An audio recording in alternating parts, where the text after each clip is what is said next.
It's another edition of Checking In with Hein and Johnny, where the hosts bring in mystery topics that neither host knows anything about until the mics go hot and on the air. We are the show that keeps the host from talking about the weather and World War II 24 hours a day. Hey, Heine, man, what's on your mind? Erin Gebrug, laddie. Top of the morning to you. How's your ankle? Hey, I just showed up with me Irish Spring. I just recited the Irish Spring commercial from 1980. Manly, yes. But I like it too. I hear that if you put it in your yard, deer won't come by. They don't like. I guess deer are racist. They don't like Irishmen. Welcome to the St. Paddy's week. Have you ever been to Ireland, Henry? No, but I've been to an Irish bar. You've been to Paddy O'Malley's. Same Sean thing, isn't it? O'Heine. Have you done any bar crawls like I've seen in all the movies? No. Bar crawls. From one Irish bar to the next. Yeah. I think around the world, and they have names. Yeah. I have not been to Ireland. Speaking of being from Ireland or in Ireland, have you done the DNA test to see if you're from Ireland? No. I have only, how about only I've done, the genealogy stuff. I know my great-grandfather was off the boat from Ireland. Nice. And then went to Canada and where my grandmother was born. And so it's very disappointing to me that I am 1/4 Canadian. They're a very dirty people, and I don't associate well.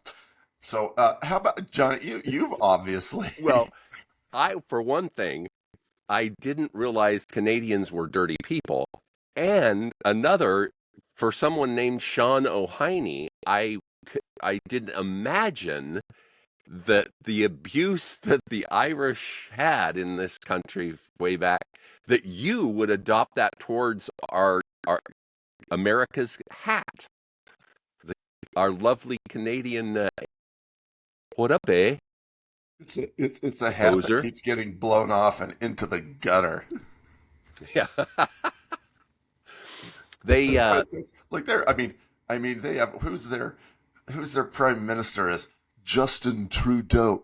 He's not obviously Irish. He is not Irish. That dude is 100% sexy man club. I don't honestly, I've been to Niagara Falls. Have you been to Niagara Falls at any time? No. It is glorious in that when you go into Canada and look at the falls towards the United States border, it is incredible. This boat goes underneath and really close and made of the mist. It's an enormous honeymoon spot, and it is spectacular. It's incredible.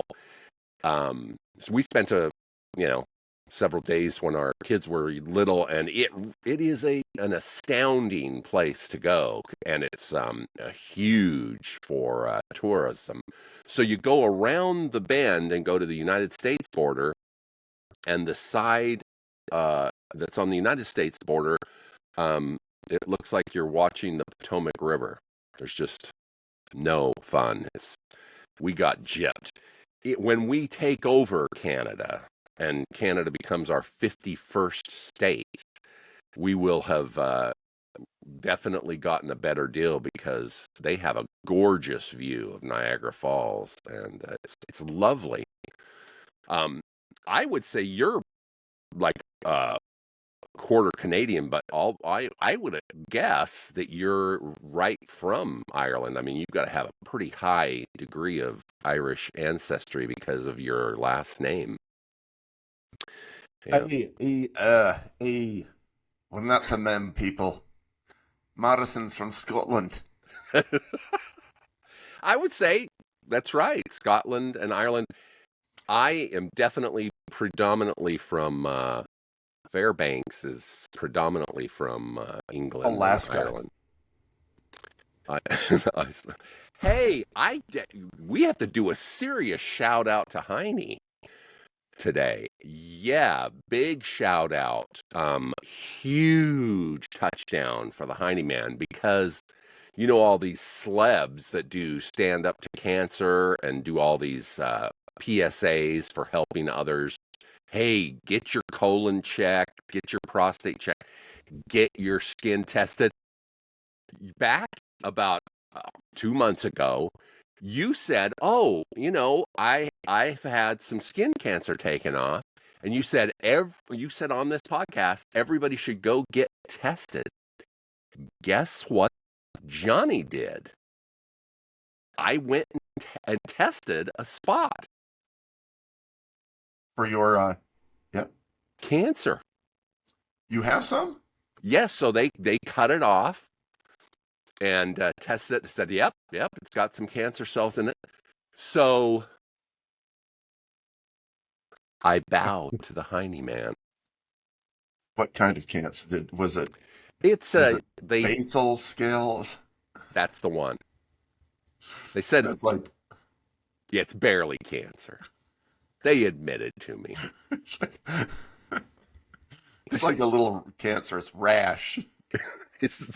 They did say this is what they did to cut it out. Okay, you're cancer free. But now I can say cancer wherever I go because of Henry. So, cheers, Shonu Heine. Head and go broad, Johnny. Head of the dog, my matey. So, Heine man. You have no Irish in you? I do. Yeah, I think it's about 25% Irish, 25% English. And then, of course, you can't do that without getting some Scottish in there. So, yeah, a lot of English and Irish in me. Don't they That's say what- like That's why we got the cancer. 90% of the people in the U.S. or some number of that can say, yeah, we're from have Irish blood in me. Yeah. And they even tell you when you have like a couple of regions in Europe that you're from, some doctors will even say, "Oh, well, you're going to have this particular lumbar issue with your back." Is that crazy? I mean, the person's like, the orthopedic doctor's like, "Oh yeah, if you've got this region that's dominant in your ancestors, you're going to have this issue." That's I think if you're from Notre Dame in France, you have those back problems. Ooh. So maybe my ancestor visited a house of ill repute and got some delightful. What? I think you're probably from a long line of bell ringers.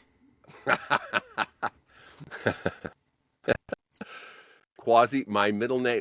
That's why my middle name is Quasimodo. The spread on your eyes, is one of them a little higher than the other? It's getting wider. Things are getting wider and drooping, as you know. I complain quite a bit. Things just are drooping. It's not a pleasant experience to go through personally, but you can't do anything about it, I guess. So Johnny, when you've passed the Ides of March, what are you thinking about your Irish St. Patrick's Day traditions? Or do you just mainly focus on bomb making? Buy bombs from the internet, and yeah, hate to admit I'm terrible at honoring my ancestors. I don't do a good job. I've never. Do you like parades? Are you a big parade person?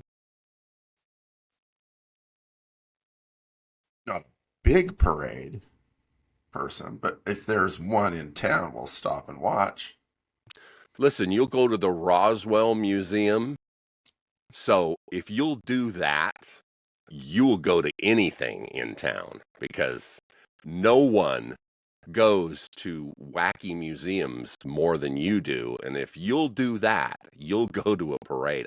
I am not a parade person. And I think in America, it's all about the St. Patty's Day parade. You don't have a favorite parade? I have a least favorite parade. The Rose Parade is very big. It's in New Year's. It's kind of an association with the football game. And we would go every year. So I would be dragging my two very, very young babies at 4 a.m, walking to this parade. Nothing says love like 4 a.m. with two infants on New Year's Day. Ugh. Not a big, yeah, no parades for me. Oh, speaking of Westwood, I'm wearing my UCLA Bruins. Shout out to poor Westwood. Those poor people are just wiped out by the fires, that whole region. So I'm sorry to shout out all. We knew a lot of people that were in that region. Man, they're devastating. Lots of terrible plane crashes and all that stuff going on. So shout out to a whole bunch of terrible instances. 2025 is kind of a poop year. Kind of started out. Ugh. Anyway. It started out great. Are you? Bill Burr always says, who has a fantastic podcast. Bill Burr always says, COVID, I loved it. It's just thinning the herd. Just thin that herd.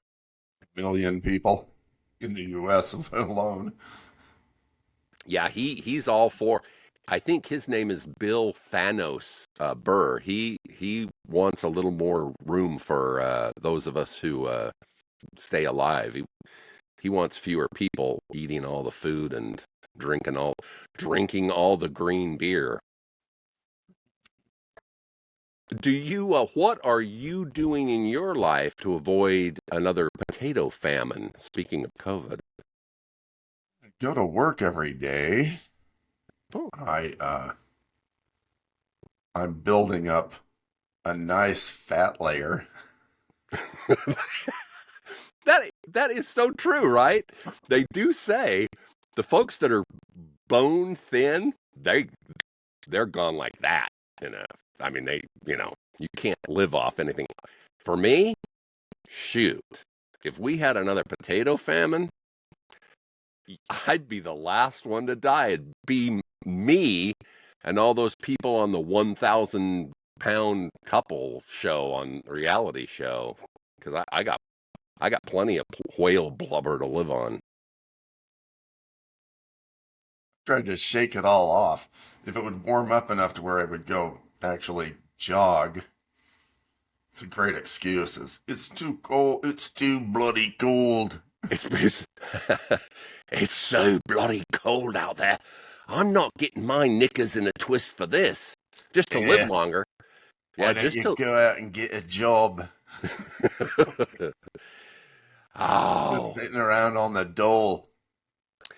Now, I guess for me, the only thing that I participate in that is remotely Irish is I watch all the Irish people on the eczema commercials dancing around in fields.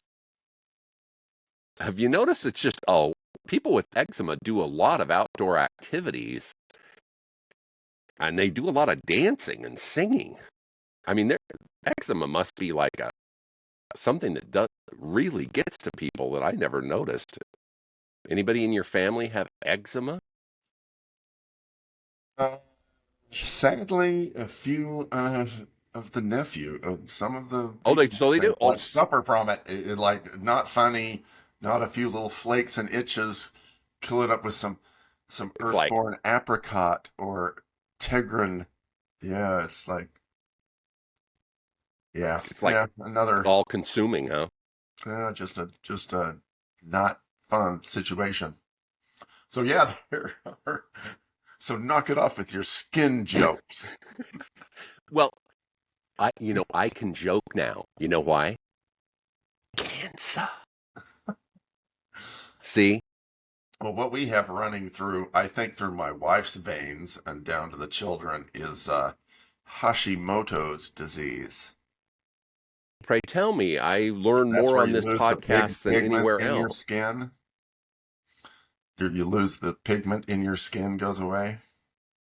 And It's also known as vitiligo.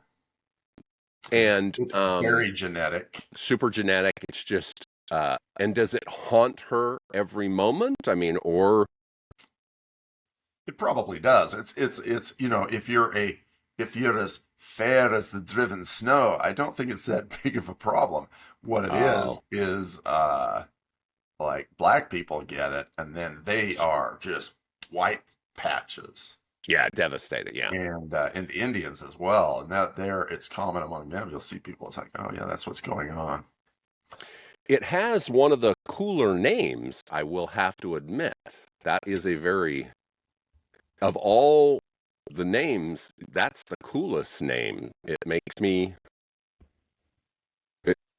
visions of very fancy people dancing around. So the show's taking a twist away from the celebration of St. Patrick's Day towards skin ailments. Weird.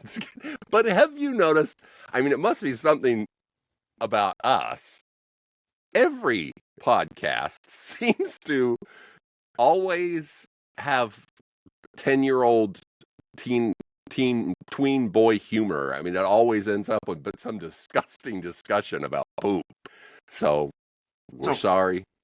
Who are your favorite Irish people? Colin Farrell, I would say, is he Irish? He's in all the Irish movies. He was in Banshees in Inisherin, that movie where he and his best mate kind of break up.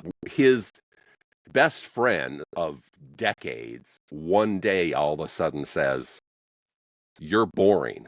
I never want to see you again." And Colin Farrell's character cannot handle it. It's devastating. Like, devastating. I mean, fingers are lost. It was a big award-winning movie. It was a great movie, but talk about dark tones.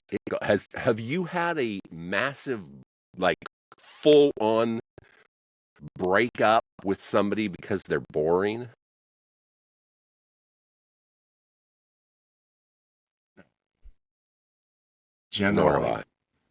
Generally celebrate those dull, slack-jawed friends of mine. They don't talk much. Obviously, just like help around the garage. You have no problem with it because you're putting up with me on a weekly basis. So obviously you don't mind slack-jaw idiots that have you just people who are boring. I think, well, I mean, on some level, at some point, everybody gets boring. You've heard all their stories. You've listened to their podcast ad nauseum. It's always the same stuff. After a year, there can't be anything interesting. How do you breed excitement into anything that just goes round and round? And so it brings me to the thought, speaking of Ancestry, a lot of people get out, memory books and do journaling. You and I don't have to do that now. our ancestors can just watch this horrible, monotonous pod, and they will learn everything about how idiotic we are and how we make everything relate to skin cancer and poop and World War II. So you don't have to write anything down. Well, I'd hate to take this otherwise predictable podcast on a right turn, but Please do. Johnny, who do you think the hottest Irish women in the world are? I have a problem. The only person that I know that's Irish is that Saoirse Ronan or the from I hate to admit I don't know Irish ancestry very well. Who I have to defer to you. That's the only person that I know that is Irish. Well, let me throw out Holly Carpenter. You'll have to. I'm not hip. She's been on Britain's Next Top Model, Celebrity MasterChef, and Dancing with the Stars. Okay, Holly. And she'd for sure get my vote. Okay. And then And that's the hottest one. How about, well, I don't know what particular, they're not ranking these. Oh. They're not ranking these. How about Nadia Forday? Forday. She's a model and TV personality, and okay. Katie McGrath. Ever heard of her? Katie McGrath. Oh, now I know. Ring a bell now? Oh, of course, with accent. Sarah Bolja. Nothing? Crickets? All these people have Instagram pages. Do you know any of these people? Now I do. Ah, yeah. The Rosanna podcast. Davison. Nothing. I don't know. No. Actress, model, singer, and writer. Vogue Williams. I think we're gonna have to bone up on this because one of the countries we're in is Ireland. We have some viewers in Ireland. Tiffany Stanley. No. That's a great name. Stella Maxwell. I think this now is just you pretending to have an Irish accent, naming random names that neither of us know anything about. Nadine Coyle. Now that does sound like a skin rash. Here's yours. You should Okay. Here's yours. Saoirse Ronan. Saoirse. You got to the one Saoirse? finally. Probably so. Yeah, probably. Yeah. She's been in a bunch of stuff. She's been in a whole bunch of movies. That's the only person that I know that like legitimately is Irish. Colin Farrell, I only popped in my mind because he was in a movie in Ireland. And have you ever seen the movie In Bruges? Oh, oy vey. This is a movie that you can watch. Hanukkah show. Well, we're taping this 4 months in advance during Hanukkah, so that just popped into my mind. In Bruges is one of the great hitman movies. It's got Ray Fiennes in it. It's got the same actors from Banshees of Inisherin. The same actors are in this one, and man alive, Henry, it's so good. Oh, it's my sons and I are like our favorite violent movie, and it's a beaut. It's a beaut. So, did you ever have? There's an Irish working class Dubliners strive to become soul singers in the movie called The Commitments. A huge How would you explain the commitments to our vast audience? How would you explain that? Yeah, it's a bunch of let's call them blokes from Yep. England who uh, want to start a band, a soul band, and they have to go around and find the interviewing process of getting all the bandmates. I thought was kind of the most memorable part. Yeah, it was great. The Of course, they personalities are put very out fun. a great band together, and and then just rolled that into a CD back in those days. That movie's got to be what 40 years old. Yeah, it was a great CD. I mean, I Oh, loved I it. owned it. We had it in our playlist. It's still there over there in the rusting CD player. Yeah, I don't. Do you put it on? Do you turn your CD player on very often? It doesn't, it used to shuffle and it was the latest and greatest thing.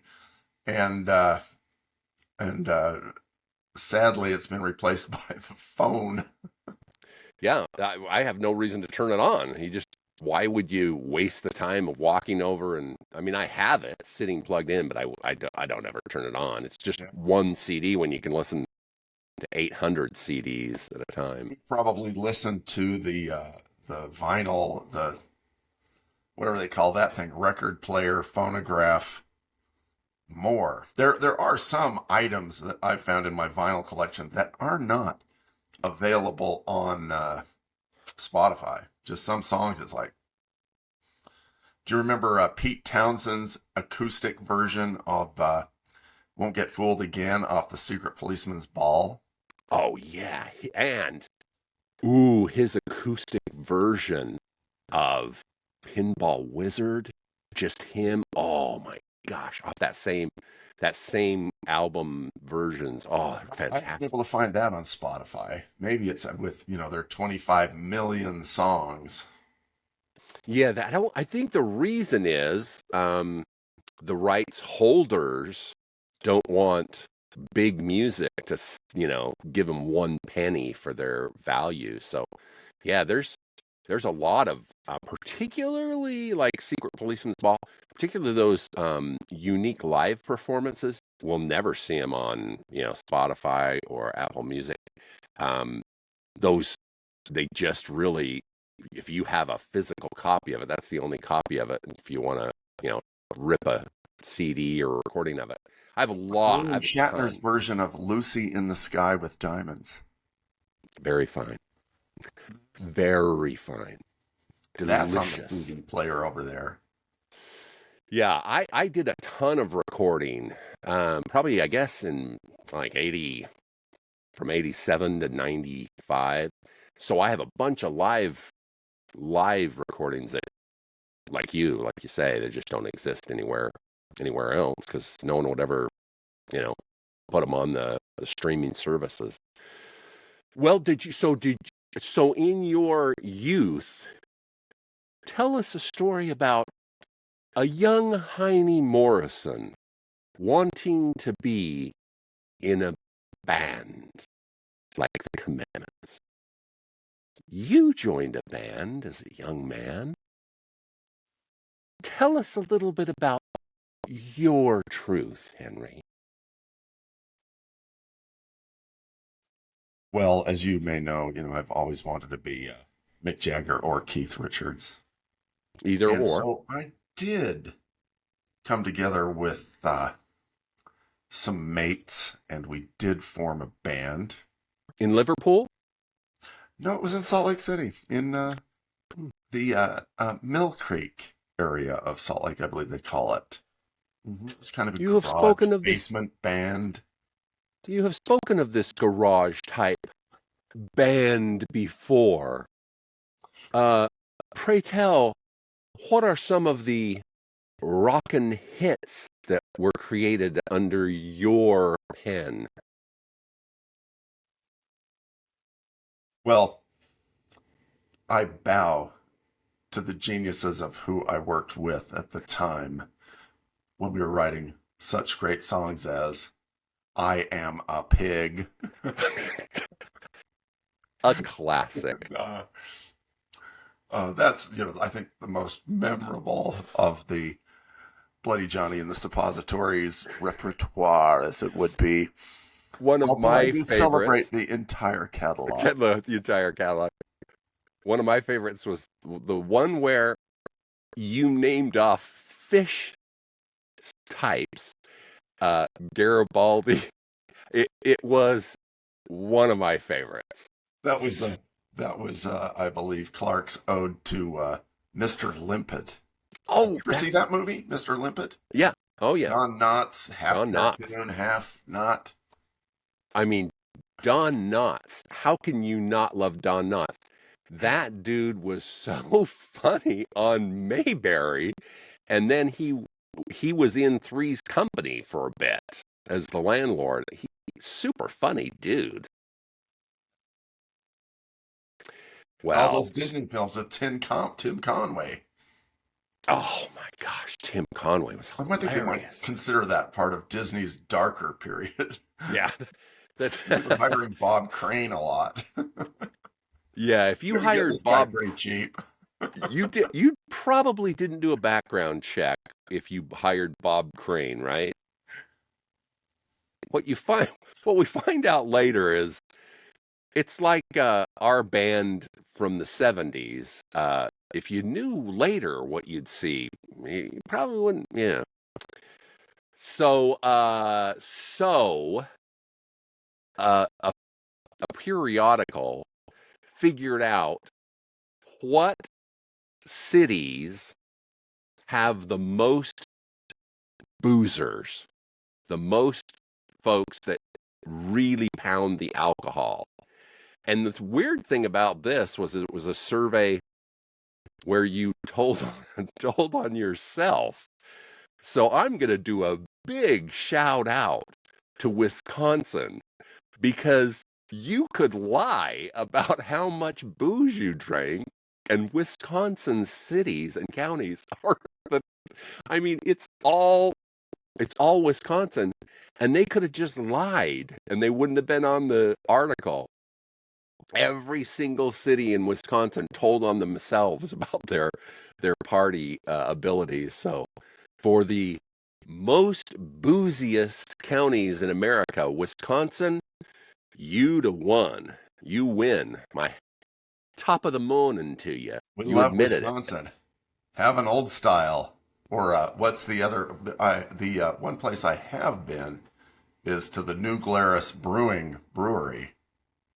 Tell us. They make the beautiful spotted cow beer, and I think the one I liked was Road Slush. Wow, quite a large for a micro brew. Quite a large one. I did my fair amount of drinking at in Wisconsin. In fact,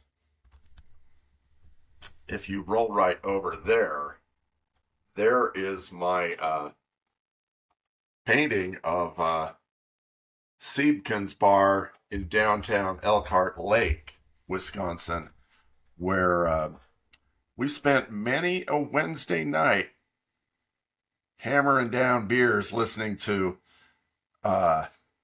David Lee Roth's version of Louis Prima's song, The Gigolo Song. Oh, that's a great song, Just a Gigolo. Yes, yeah, one of my favorites. On my playlist, it's I have the Louis Prima version. Yeah, and I have not only Louis, but I also have Frank, Old Blue Eyes. Oh, he does. He does a version of it as well. That's a great one.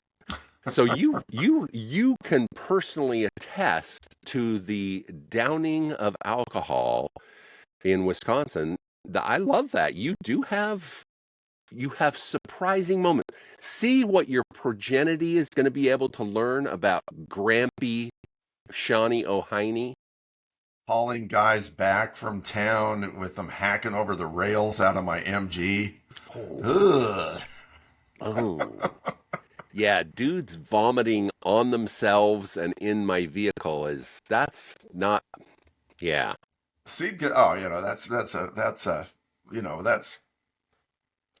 If I ever get a Par for the second course. home, it will probably be in Wisconsin, Yeah. just so I can be closer to the Heileman's old style factory. Nice. See, Blitz, old Milwaukee. you do all these activities that surprise me. I'm not as adventurous. I must have, maybe some folks that listen to the podcast are like me. I have a phobia of doing fun things. Do you have any phobias? Is anybody in your family claustrophobic?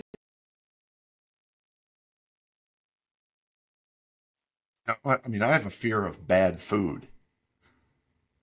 It's like it. Like, I get really itchy over the thoughts of a dry hamburger. Are you guys big? Are you a big chef in the kitchen, Heine? Do you do a lot of entertaining where you are the chef? Like, talking about the friends who leave because they've been served bad food.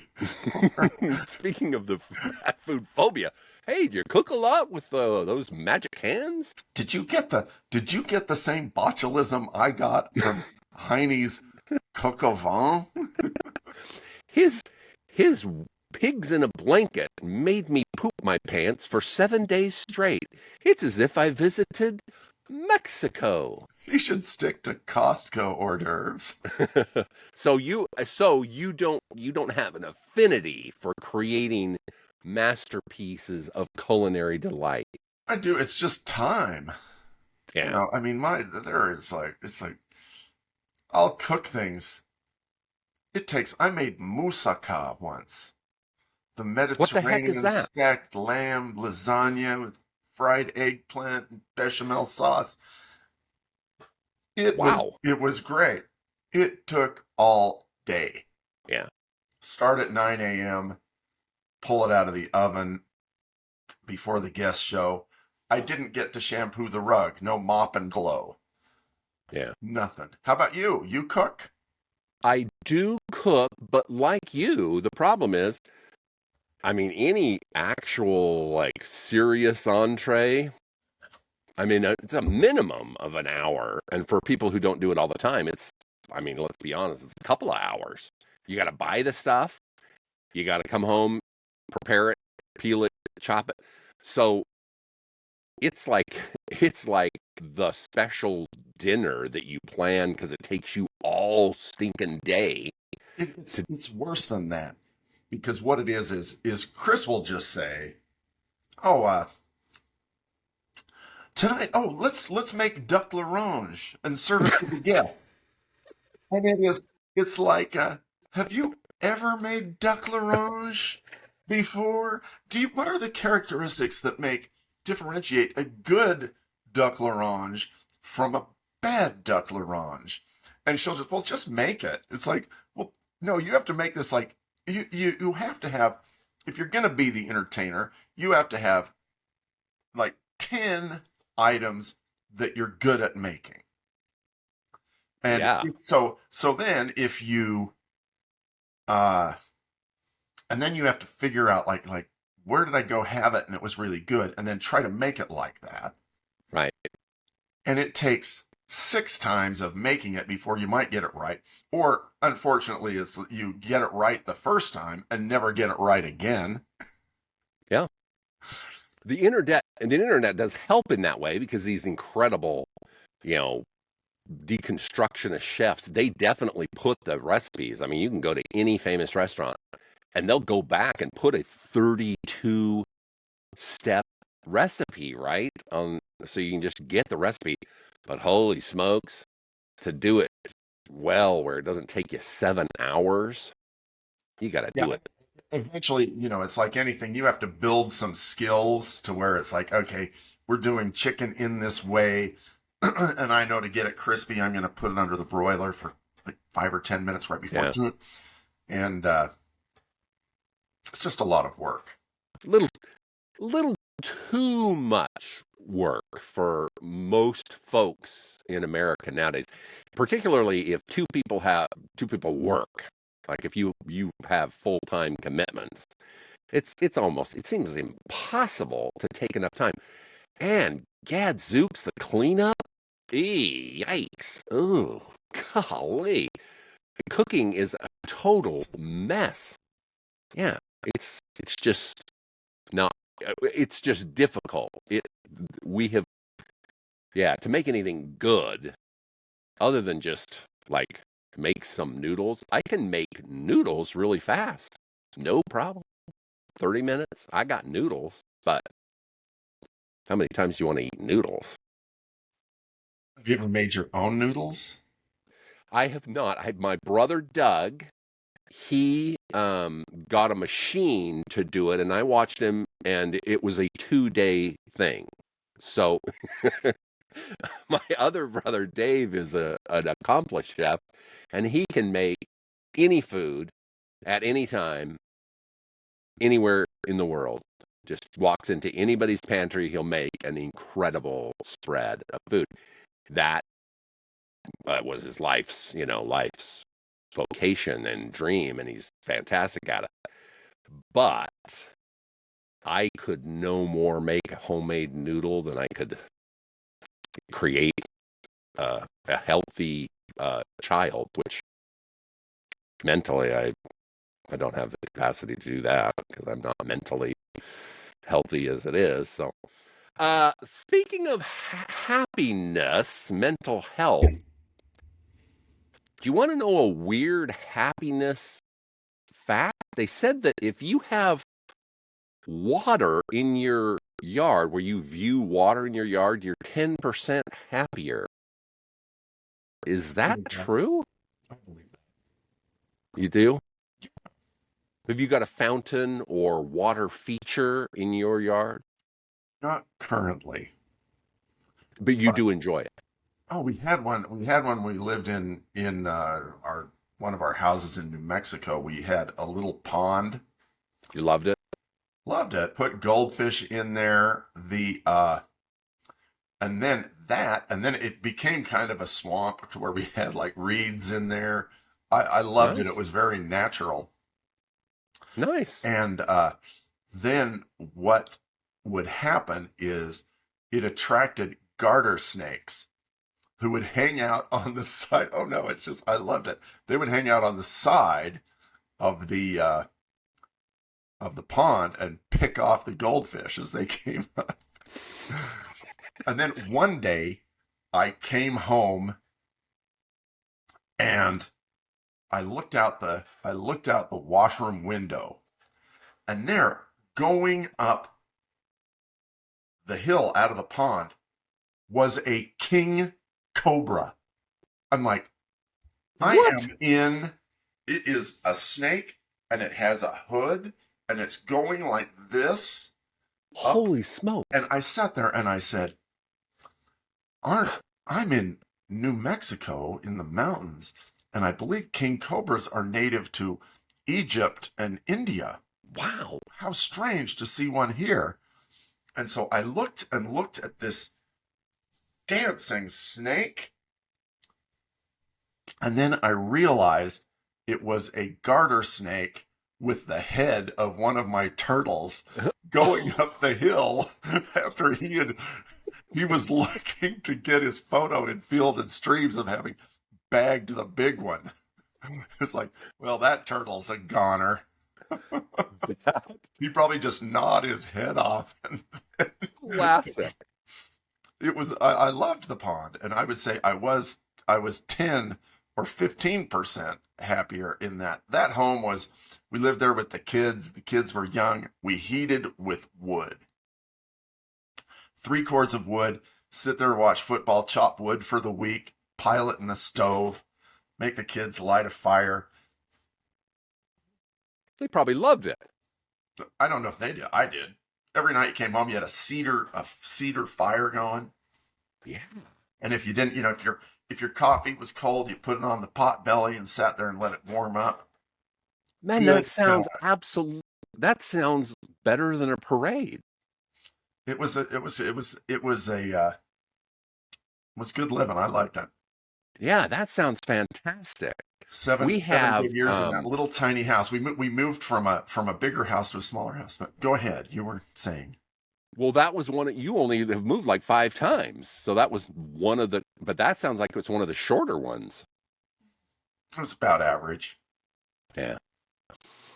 We had we have a stream that goes by kind of the back of our house, and we, like you, because it's the house we're in now, my grandkids, we'd go out there and try and catch the fish and all. So great times. It's kind of, but one time I'm like, geez, some loser has dumped like a plastic bag in the little stream. I'm like, bummer, So I go over and, boy, it's kind of a weird looking plastic bag. It looks too firm. It's not moving in the water at all. So I come back a week later. It's in the middle of winter, and the plastic bag is still there. So it's not a plastic bag. It's like your king cobra. It's not a plastic bag. So I get it real close, and it's a huge turtle hibernating kind of under the water for the winter. And it was a big boy, really big turtle. So it was kind of fun, because then of course, all the grandkids, we all go traipsing out there, ruining nature to go see the turtle. So that was kind of fun. That I agree. A little water, I agree with you. It's probably higher than 10%.